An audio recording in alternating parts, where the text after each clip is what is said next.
પછી રોજકાના હરિભક્ત કાકાભાઈએ પૂછ્યું છે, જેને મહાત્મ્ય વિનાનો એકલો ભગવાનનો નિશ્ચય હોય તેના શા લક્ષણ છે, અને જેને મહાત્મ્ય સહિત નિશ્ચય હોય તેના શા લક્ષણ છે?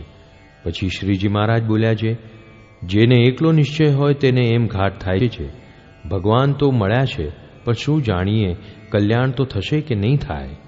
અને જેને મહાત્મ્ય સહિત નિશ્ચય હોય તેને તો એમ સમજાય છે, જે દિવસે ભગવાનનું દર્શન થયું તે દિવસથી જ કલ્યાણ તો થઈ રહ્યું છે, અને જે જીવ ભાવે કરીને મારું દર્શન કરે તથા મારું વચન માને તેનું પણ કલ્યાણ થઈ જાય, તો મારે કલ્યાણનો શો સંશય છે?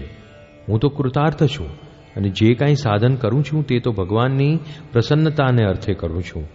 એમ સમજે તેને ભગવાનનો મહાત્મ્ય સહિત નિશ્ચય જાણવો. જય સ્વામિનારાયણ દયાળુ. આપને આ વિડિયો પસંદ આવ્યો હોય તો અમારી ચેનલને સબસ્ક્રાઇબ કરો, લાઇક કરો અને દરેક સત્સંગીઓને શેર કરો.